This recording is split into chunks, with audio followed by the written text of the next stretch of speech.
Million subscribers ప్రతిరోజు 1.5 పైగా views తో ప్రపంచవ్యాప్తంగా ఉన్న తెలుగు వారందరికీ చేరువైన మా ఆదాన్ ద్వారా మీ బిజినెస్ ను యాడ్స్ రూపంలో ప్రమోట్ చేసుకోండి. For more details contact this number. ఏ రాజకీయ నాయకుడైనా రాజకీయాల్లోకి వస్తే ఎంతో కొంత వెనక్కి వేస్తారు, అంటే ఎంతో కొంత దాస్తారు, లేకపోతే ఎంతో కొంత సంపాదిస్తారు అనేది ఆనాటి మాట. మరి నేటి మాట ఏంటి? జగన్మోహన్ రెడ్డి అనే వ్యక్తి ఎంత సంపాదించాడు అనేది పక్కన పెడితే తన సొంత ప్రచారాలకి ఎంత వాడుకున్నాడు అనేది ఈరోజు టాపిక్. ఎంత అంటే తవ్వే కొద్దీ ఒకదాని తర్వాత ఒకటి వస్తున్నాయి. ముఖ్యంగా సొంత ప్రచారాలు దేంతో చేసుకుంటారు? పార్టీకి సంబంధించిన ఫండ్స్ కానీ లేకపోతే వాళ్ళ సొంత నిధులతో ప్రచారాలు చేసుకుంటారు. ప్రభుత్వ ఖజానాకు సంబంధించిన, ప్రభుత్వ ఖజానా అంటే ఏంటి? ప్రజల సొమ్ముతో సొంత పార్టీకి సంబంధించిన, సొంత వ్యక్తిగత విషయాలకు సంబంధించిన ప్రచారాలకు ఎలా వాడతారు అనేది నేటి ప్రశ్న. ప్రతిరోజు ఏదో ఒక విషయం మీద ఆయన ఎంత దోచుకున్నాడు, ఎంత దాచుకున్నాడు అనేది బయటకు వస్తూనే ఉంది. కాకపోతే ఇది విచిత్రం ఏంటంటే ప్రచారాలకు కూడా కొన్ని వందల కోట్లు వాడుకున్నారు అనేది. అదేంటి అనేది ఒకసారి చూద్దాం. ఎంత దారుణం అంటే ఏపీ ఫైబర్ నెట్ నుంచి వచ్చిన డబ్బును తీసుకెళ్ళి రామ్ గోపాల్ వర్మ చేతిలో పెట్టి అతనితో సినిమా తీయించాడు. ఏ రకమైన సినిమా? నారా లోకేష్, చంద్రబాబు నాయుడు, పవన్ కళ్యాణ్ వీళ్ళందరినీ కించపరుస్తూ వాళ్ళ వ్యక్తిగత విషయాలకు సంబంధించి జరిగినవి జరగనివి మొత్తంగా కలిపి ఒక సినిమా తీయించారు. పోనీ ఆ సినిమా వల్ల ఏమైనా లాభం వచ్చిందా అంటే ఎవ్వరికీ లాభం లేదు. అక్కడ ఏమొచ్చింది? ఎవరు బాగుపడ్డారయ్యా అంటే రామ్ గోపాల్ వర్మ అనే వ్యక్తి మాత్రమే శుభ్రంగా డబ్బులు తీసుకొని బాగుపడ్డాడు. మరి ఎంత బాగుపడినా కనీసం డబ్బులు ఇచ్చాం కదా. ఇప్పుడు మనం 10 రూపాయలు ఇచ్చామంటేనే ఇప్పుడు నేటి కాలంలో ఎలా ఉంది?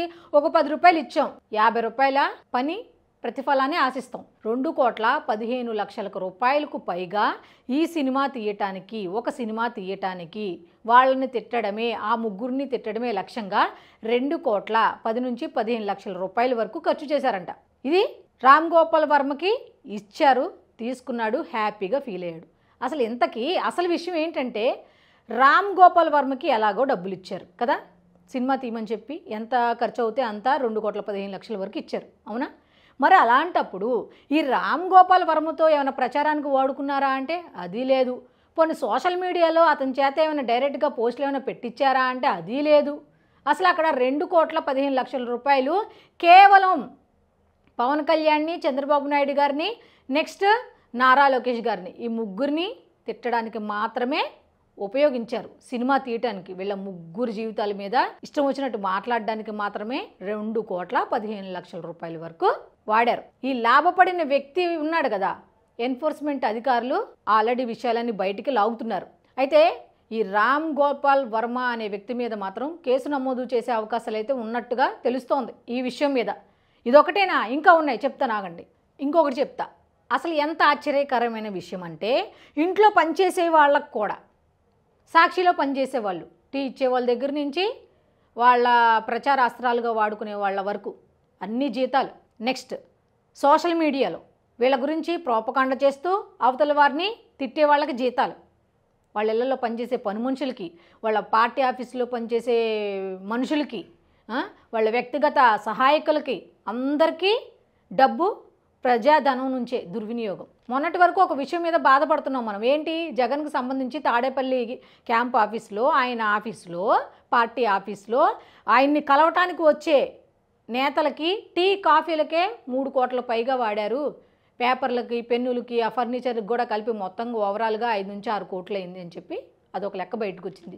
ఇదేమిట్రా కర్మ అనుకునే టైంలో ఇది మరీ వింత. కాకపోతే ఇళ్లలో పనిచేసే వాళ్ళకు కూడా అంట, సాక్షిలో పనిచేసే వాళ్ళకు కూడా అంట, ఎవరైతే పవన్ కళ్యాణ్ గారిని, చంద్రబాబు నాయుడు గారిని, నారా లోకేష్ని, టీడీపీ నేతల్ని, కార్యకర్తల్ని ఎవరైతే ఇష్టం వచ్చినట్టు ఎవరు ఎక్కువ బూతులు తిడితే వాళ్ళకి అంత పారితోషికం. బూతులు తిట్టే రాష్ట్రంలో ప్రతిపక్షాల మీద ఏంటి అని ఆనాడు కనుక సర్వే చేస్తే వైఎస్ఆర్సీపీ వాళ్ళకి గిన్నీస్ బుక్లో మంచి ప్లేస్ దక్కేదేమో.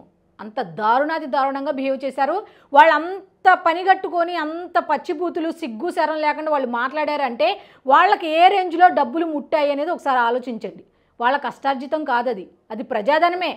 అవతల వాళ్ళని తిట్టడానికి కూడా వాళ్ళు వాడింది ఏంటంటే ప్రజాధనమే. సరే మిగతా వాళ్ళందరికీ ఏదో ఇచ్చారులే, మిగతా వాళ్ళందరూ ఏదో చేశారులే అని అనుకున్న టైంలో అసలు మన విజయసాయి రెడ్డి గారు చేసిన ఒక పని ఉందండి. అసలు ఎందుకులే, ఆయన ఏది చేసినా చాలా స్పెషల్గా చేస్తాడు, చాలా స్పెషల్గా మాట్లాడతాడు. ఎక్స్లో ట్వీట్ చేసినా సరే చాలా స్పెషల్గా ఉంటుంది, రకరకాలుగా మాట్లాడతాడు. మిగతా వాళ్ళు వేరు, ఆయన స్టైల్ వేరు అన్నట్టుగానే ఈ విజయసాయి రెడ్డి గారు కూడా దీంట్లో ఉన్నారు. ఈ ఖర్చు చేసిన దాంట్లో ఎట్లాగో చెప్తా. ఆ మధ్య అన్ని పేపర్లో వచ్చింది, మీడియాకు కూడా నాకు సంబంధం లేదని ఆయన మాట్లాడారు. రకరకాలుగా మన ఊహాగానాలు కాదు కానీ అదే ఒక శాంతి అనే ఒక మహిళతో ఏదో సంబంధం ఉన్నట్టుగా సంథింగ్ మిగతా అన్నీ మీకు తెలుసు కాబట్టి దానికి సంబంధించింది ఏదో బయటకు వస్తే అక్కడ శాంతి అనే మహిళ ఉంది కదా, ఆ మహిళకి 2 చెల్లెళ్ళంట. మరి బావగారు ఊరుకోరు కదా, ఉద్యోగాలు ఇప్పించారంట. పోనీ బావ ఉద్యోగం ఇప్పిస్తే మరదళ్ళు ఏం చేయాలి, శుభ్రం చేసుకోవచ్చు కదా. బావ ఉద్యోగం ఇప్పించాడు అంటేనే ఏదో మతలబు ఉంటుందని పాపం తెలియలే వాళ్ళకి. కానీ పని చేయించేటప్పుడు ఎలా చేయించాడు, చంద్రబాబు నాయుడు గారికి సంబంధించిన ఆయన మీద ఉన్న కేసెస్కు సంబంధించి ఫైల్స్ను ఓపెన్ చేయించి వాటిలో రకరకాలుగా మార్పులు చేర్పులు ఏందేందో రకరకాలుగా మార్పులు చేయించే ప్రక్రియలో మరదళ్ళని కూర్చోబెట్టారంట విజయసాయి రెడ్డి గారు. వాళ్ళకి కొన్ని కోట్లలో జీతాలు, లక్షల్లో జీతాలు, వాళ్ళ కింద ఇళ్లలో పనిచేసే వాళ్ళకి జీతాలే, వాళ్ళ పర్సనల్ పనులకు వాడుకునే వాళ్ళకి జీతాలే. ఎవరి జీతాలే ఎన్ని? ప్రజాధనం. విజయసాయి రెడ్డి గారు ఏం చేసిన స్పెషల్ అనేది ఇందుకే. మరదళ్లతో పని చేయించి ప్రజాధనాన్ని జీతాలుగా ఇచ్చారు. గొప్ప వ్యక్తి అయిన. అయితే ఇదంతా ఏపీ ఫైబర్ నెట్కి సంబంధించి బయటకు వచ్చిన విషయాలు. అయితే ఏపీ డిజిటల్ కార్పొరేషన్కి సంబంధించిన విషయం కూడా ఇంకోటి ఉంది. ఏమిటి అంటే ఆ కార్పొరేషన్కి సంబంధించిన చైర్మన్ ఉంటారు కదా, ఆయన ఇంట్లో పనిచేసే వాళ్ళకు కూడా ఆ కార్పొరేషన్లోంచి డబ్బులు జీతాలంట. ఎంత దారుణం. నెక్స్ట్ సోషల్ మీడియాలో ఎవరైతే పచ్చి బూతులు మాట్లాడుతూ ఇందాక చెప్పుకున్నట్టు పచ్చి బూతులు మాట్లాడుతూ యాక్టివ్గా ఉంటారో వాళ్ళకు కూడా లక్షల్లో జీతాలంట. ఇక ప్రతిదీ ఇంకా ప్రజాధనమే. ఎగైనెస్ట్ పవన్ కళ్యాణ్ గారికి, ఎగైనెస్ట్ చంద్రబాబు నాయుడు గారికి, ఎగైనెస్ట్ నారా లోకేష్ గారికి, ఎగైనెస్ట్ అలా చేసిన వాళ్ళందరికీ లక్షల్లో జీతాలు, ప్రజాధనాన్ని దుర్వినియోగం చేశారు. ఏంటి ఇంత ప్రచారం అని మనం అనుకుంటున్నాం కదా, ఏం చేశాడు ప్రచారానికి అనుకుంటే ఎన్ని కోట్లో టోటల్ ఫిగర్ తెలిస్తే ఆశ్చర్యపోవాల్సిందే. ఈ పిచ్చి ప్రచారాలకి ఎన్ని కోట్లో తెలుసా ఖర్చు పెట్టింది? 200 కోట్లు. 1 కోటి కాదు, 2 కోట్లు కాదు, 200 కోట్లు. 200 కోట్లు ఎక్కడి నుంచి వస్తాయి, ఎక్కడి నుంచి తీసుకొచ్చారు? అది కూడా సొంత ప్రచారాలకి. ఆయన ఆల్రెడీ అపర కోటీశ్వరుడు అనే పేరుంది కదా, అతను సొంత డబ్బులు వాడుకోవచ్చు కదా. ప్రజాధనాన్ని సొంత ప్రచారాలకి ఎలా వాడుకుంటారు అనేది నేటి ప్రశ్న. మొన్ననే 9 లక్షలు విలువ చేసే హెలీప్యాడ్ ఏర్పాటుకు 9 కోట్లు ఖర్చు పెట్టారంట. అదే విషయం బాధపడుతున్న టైంలో ఒకదాని తర్వాత ఒకటి. ఇదివరకు ఒక పూర్వకాలంలో ఒక సామెత ఉండేది. ఏంటి? తెల్లారిన తర్వాత సూర్యుని చూసే వరకు మనం ఉంటామో లేదో అన్న గ్యారెంటీ ఉండేది కాదు. హాయిగా తిని హాయిగా బ్రతకాలి అని అనుకునేవాళ్ళు. కానీ ఇప్పుడు ఎట్లా ఉందంటే తెల్లారితే ఎన్ని కోట్లు జగన్ తినేశాడు, ఎవరికి ఏం చేశాడు. వైఎస్ఆర్సీపీ పార్టీలో ఉన్నవాళ్ళు ముఖ్యంగా అప్పుడు గత 5 ఏళ్లలో పదవులు అనుభవించి నేతలుగా చలామణి అయినా వాళ్ళు చేసిన అన్యాయాలు, అక్రమాలు, దౌర్జన్యాలు ఎన్ని బయటకు వస్తాయా అన్న డౌట్లో ఉండగానే తెల్లారితే పేపర్లో ప్రతిదీ అదే. ఎక్కువ శాతం దౌర్జన్యాలు, దుర్మార్గాలు పక్కన పెడితే ప్రజాధనాన్ని 200 కోట్ల రూపాయల ప్రజాధనాన్ని దుర్వినియోగం చేశారు. ఎవరి సొమ్ము, ఎక్కడి నుంచి చేశారు? 5 ఏళ్లలో ఒకసారి ఆలోచించండి.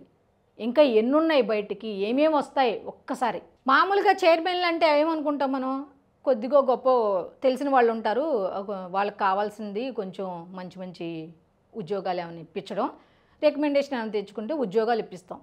కానీ ఇదేం దారుణం, చైర్మన్లు కూడా ఇళ్లలో పని చేసుకునే వాళ్ళకి జీతాలు ఇవ్వటం ఏంటి విచిత్రం? కాకపోతే పని మనుషులకి, వాళ్ళ ఆఫీసులో పనిచేసే వాళ్ళకి ఏంటిది?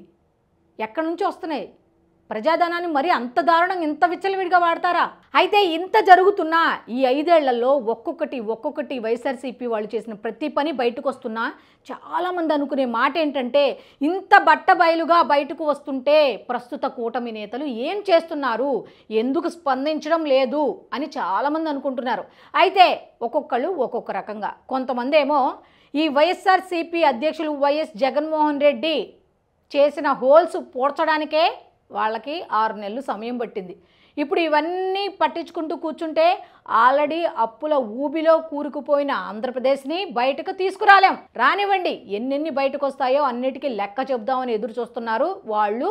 ముందు అప్పుల బారి నుంచి నెక్స్ట్ వడ్డీల బారి నుంచి తప్పించాలి అన్న ఉద్దేశంతో వాళ్ళు ముందుకు వెళ్తున్నారు అన్నట్టుగా తెలుస్తోంది. ఇంకా కొంతమంది ఏం చెప్తున్నారంటే ఇప్పుడే కదా 6 నెలలు దాటింది, ఒక 1 ఇయర్ వరకు చూస్తారేమో, 1 ఇయర్ తర్వాత ఎవరెవరు ఏం చేశారు ఏంటి అనేది వాళ్ళ దగ్గర లిస్ట్ ఉంటుంది కదా, అన్నీ బయటకు వస్తాయి కదా, అప్పుడు తేలుద్దామని ఎదురు చూస్తున్న వాళ్ళు కొంతమంది.